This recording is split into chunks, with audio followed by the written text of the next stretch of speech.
미국의 어느 대통령과 비교할 수 있냐? 저는 프랭클린 루즈벨트 1928년 대공황 시절에 대통령이 돼갖고 미국을 어쨌든 그 공황에서 건져냈고 그 이후에 30년 동안 정말 미국의 시대, 세계 패권이 미국에 의해서 움직이는 시대를 만들었던 게 프랭클린 루즈벨트인데 프랭클린 루즈벨트하고 좀 비슷하지 않을까. DJ도 IMF라는 굉장히 어려운 국가적 위기를 극복해갖고 그 이후에 한 30년 정도 대한민국이 쭉 성장할 수 있는 토대를 닦은 거거든요.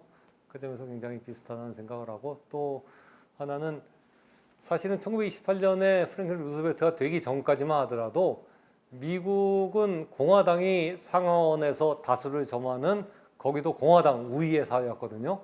근데 그게 루즈벨트 시대에 바뀝니다. 루즈벨트 시대에 완전히 민주당이 이제 우위를 점하는 미국 정치 지형에서 우위를 점하는 그런 시대가 만들어지고 그게 1980년대까지 거의 반세기를 가는데 우리나라도 보면은 굉장히 강고한 어떤 보수 우위의 권위주의 집권이 거의 반세기 동안 이뤄졌던 그런 게 1997년 이른바 평화적인 정권 교체로 끝나거든요.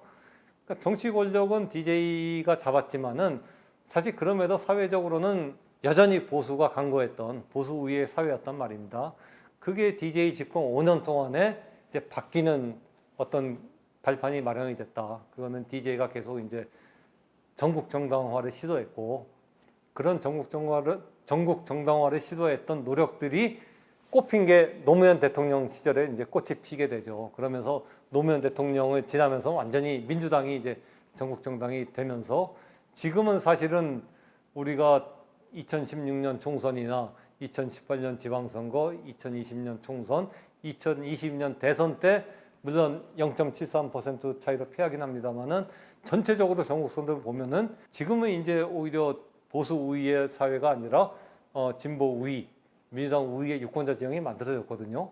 지금 이 상태로는 사실은 국민의힘이 전국 선거에서 이기기는 굉장히 어렵죠.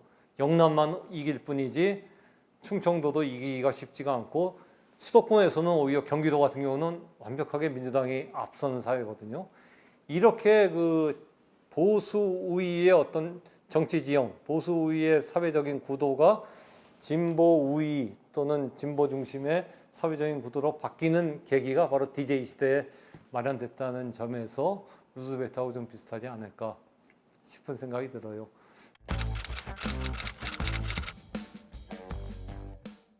그에 비하면 이제 노무현 대통령은 저는 미국의 대통령으로서는 존 F 케네디하고 좀 비슷하다는 생각을 해요. 가장 사랑받는 대통령. 그러니까 미국에서 이게 대통령 평가를 합니다. 저 싱크탱크라든가 대학의 정치학자들이 모여갖고 진짜 미국에서 훌륭한 대통령을 이렇게 쭉 레거시가 좋은 레거시를 많이 남긴 대통령을 쭉 넘버링을 하는데. 그때 보면 5위 안에 항상 끼는 건 프랭클린 루즈벨트는 항상 낍니다. 근데 존 F 케네디는 옛날에는 10위 안에도 많이 들고 그랬는데 요즘은 10위 안에 잘 못 들고 약간 그 밑으로 쳐져 있거든요. 10위에서 20위권 사이에 있거나 또 어떤 데는 20위에서 30위권 사이에 있는데 그럼에도 미국인들한테 가장 그 좋아하는 대통령이 누구냐 물으면 존 F 케네디를 꼽거든요. 역대 대통령 중에서. 그건 존 F 케네디가 가지고 있는 어떤 인간적인 퍼스널리티. 그 당시 1960년대가 미국은 굉장히 격동의 시대였죠. 베트남전과 뭐 흑인 민권운동, 뭐 대학가의 시위 같은 것들이 또 여성 그 어떤 여성들 여권 신장 운동들이 굉장히 활발하던 시기인데 그때 존 F 케네디 대통령은 그런 어떤 진보적인 가치에 굉장히 그 충실하고 그것도 적극적으로 옹호하는 그러한 행동을 취하거든요. 그런 것들이 미국 국민들에게 이제 강렬한 인상을 심어줬고 또 비극적인 죽음, 댈러스에서의 이제 총격, 사망 같은 것들도 영향을 끼치죠. 마찬가지로 노무현 대통령도 굉장히 퍼스널리티가 국민들에게 굉장히 그 소탈하고 친화적이고 권위주의적이지 않고 그런 것들이 국민들에게 굉장히 강하게 다가오고 그리고 또 노무현 대통령도 굉장히 진보적인 가치에 충실하고 그런 것들을 적극적으로 옹호를 했죠. 사실 DJ는 그 당시 정치인으로서는 가장 진보적인 정치인이 DJ였지만은 DJ는 내가 진보라고 한 번도 얘기한 적이 없거든요. 항상 중도를 얘기했고 중도 개혁, 때로는 이제 중도 보수를 얘기했던 정치인이거든요. 하지만 그 노무현 대통령은 내가 진보다라는 것을 감추지 않죠. 그 대통령일 때도 항상 진보의 가치를 얘기했고 대통령이 끝나고 임기가 끝나고 퇴임한 이후에도 이제 진보의 미래란 책도 쓰면서 진보적인 가치를 옹호하려는 굉장히 열정을 보여줬고 그런 것들이 이제 국민들에게 받아들여지는 측면이 있고 여기에다가 역시 노무현 대통령 역시 좀 비극적인 죽음을 했다는 것들이 서사를 더 이렇게 함으로써 국민들이 가장 사랑하는 대통령으로서 지금도 있는데 근데 정책을 놓고 보면은 DJ만큼 사실 성공적으로 이렇게 정책을 많이 수행했다고 보기는 좀 어려운 측면이 있죠. 그 점에서 존 F 케네디와 좀 비슷한 측면이 있다는 생각이 들고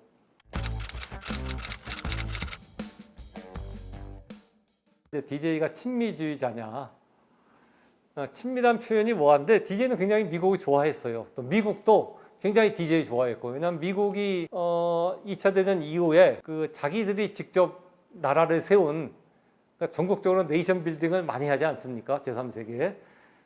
그 중에서 선진국이 되고 민주주의가 이루어진 나라는 딱 둘밖에 없어요. 일본. 일본도 거의 그 미국이 그 진주해 갖고서 그 나라를 다시 이제 재건했는데 그 미국은 어쨌든 일본은 뭐 민주주의 국가로서 오래전부터 이렇게 아시아에서 자리 잡았고 그 외에는 한국이 아마 거의 유일할 겁니다. 한국이 미군정 시대에 미군이 진주해 갖고 미군정 시대를 지내고 6.25 이후에는 그 반세기 가까이 미군이 주둔하면서 미국의 영향력이 굉장히 컸는데 그러면서 민주주의가 성공적으로 이루어져 갖고 진짜 정권 교체도 되고 미국식 대통령제를 진짜 성공적으로 이룩한 제3세계 국가는 한국이 거의 유일하거든요.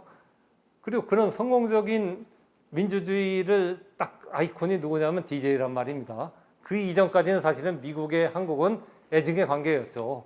물론 이제 대공산주의를 막는 천병으로서의 한국의 역할은 있었지만은 그 정권은 항상 군사 정권이라든가 그러니까 인권이라든가 그런 것들에 많은 문제가 있었는데 비로소 DJ 시대에 들어와서 미국과 가치가 같으면서 미국의 이익에 이렇게 같이 갈 수 있는 그런 나라 정부가 세워진 거거든요. 그 점에서 미국은 싱크탱크라든가 굉장히 DJ를 높이 평가하고 좋아하죠. 그리고 DJ도 사실은 미국을 좋아하고 그러니까 항상 그 DJ는 미국 서구 민주주의에 대한 강한 이렇게 동경과 그것들을 한국에 이뤄내야 한다는 강한 생각을 갖고 있었던 것 같아요.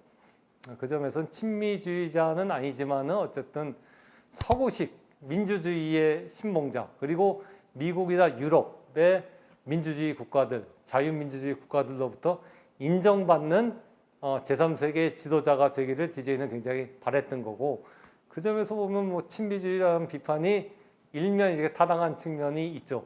그러니까 그렇게 보면 참 DJ만큼 미국의 사랑을 받고 미국이 좋아했던 정치인이 없는데 오히려 한국에서는 미국이 반미주의로 몰리고 빨갱이로 몰리고 뭐 이렇게 종북주의자로 몰리지 않습니까? 그런 거 보면 참 DJ만큼 아이러니한 정치인이 없는 거죠.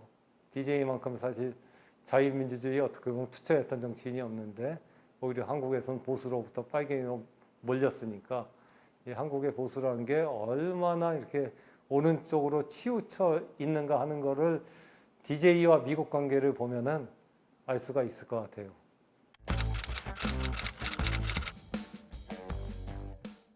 만약 우리나라 이제 대학 기관이라든가 우리나라 싱크탱크에서 역대 대통령들을 그 레거시만 갖고 정말 얼마나 잘했냐, 국정 운영을 얼마나 잘했냐만 갖고서 대통령 순위를 매긴다면은 저는 DJ가 2위에 오르지 않을까.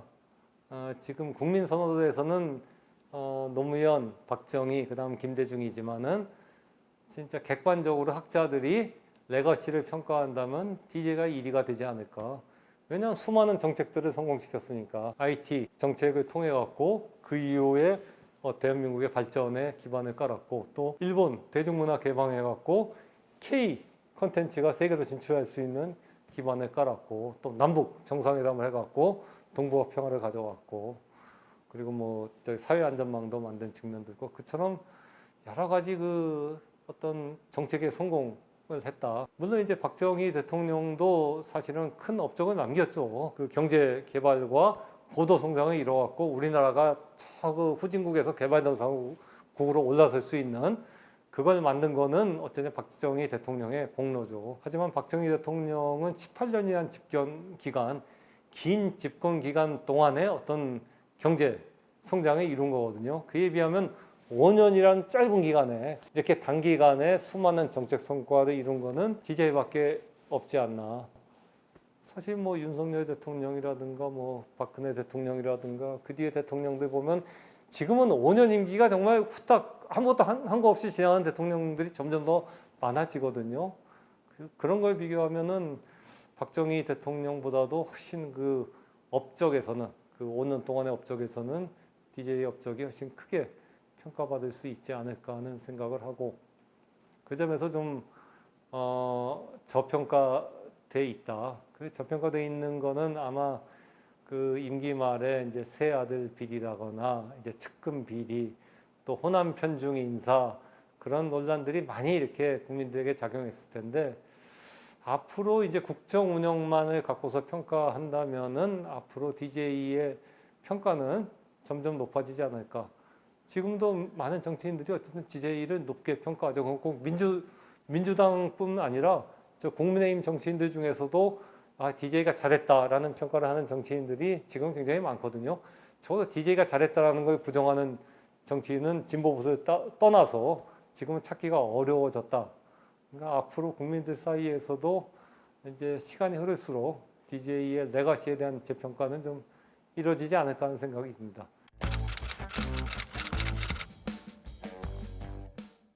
미국과의 관계에서 하나 이제 에피소드를 얘기하면은 그러니까 DJ는 남북 정상회담 하면서 정말 숨소리까지 미국에 알려주라 그래갖고 임동원 그 당시 국정원장이나 박지원 비서실장이 북한과의 모든 그 접촉이나 그 대화 같은 것들을 다 고스란히 미국에 얘기를 해줬거든요.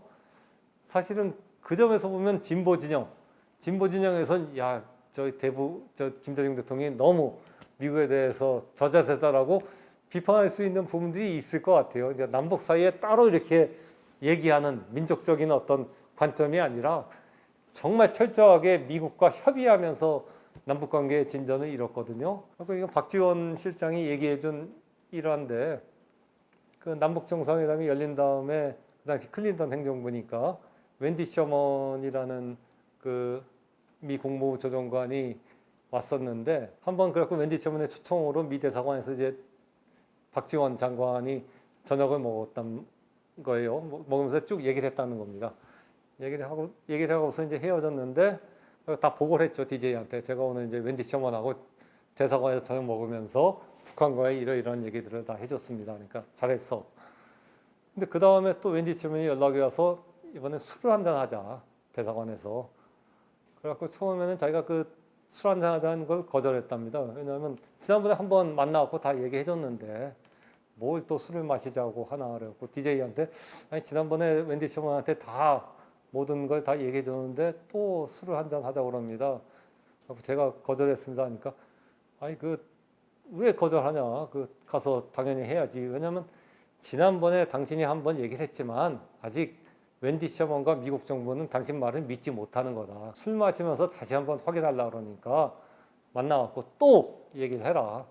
그래서 이제 두 번째로 웬디 셔먼과 미 대사관에서 만나서 이제 술을 그때 굉장히 많이 마셨답니다. 그래갖고 거의 뭐 집에 돌아오는 과정이 기억이 안 날 정도로 술을 많이 마셨는데 그 다음날 박지원 장관이 굉장히 부지런하거든요. 아침 일찍 일어나는데 그날은 아침에 워낙 술을 많이 마셔갖고 자고 있는데 그 부인이 깨우더란 거예요.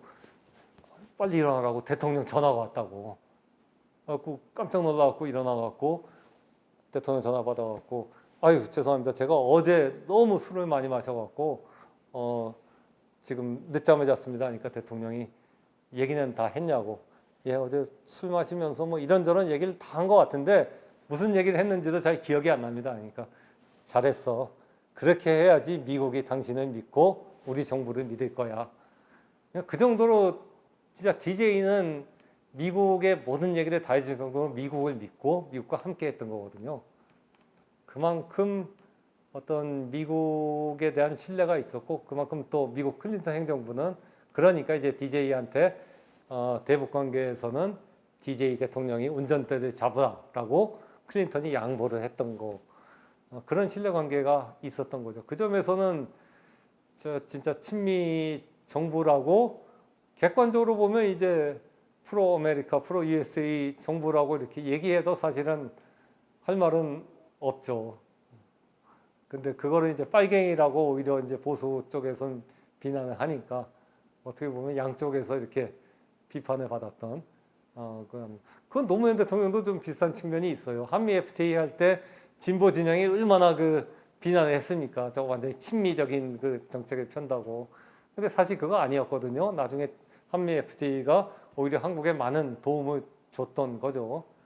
그 점에서 보면은 사실은 DJ나 노무현이나 미국에 대해서는 친미 반미를 떠나갖고 굉장히 실용적으로 접근했다. 그러니까 우리나라의 국익에 도움이 되는 방향으로는 미국에 굉장히 그 협조를 했고 반대로 뭐 우리 국익에 도움이 안 되는 거는 뭐 반대하는 게 있었을 수 있는 거죠. 그랬던 실용주의적으로 이렇게 미국과의 관계를 맺었던 어떤 대통령이 아니었나 싶습니다.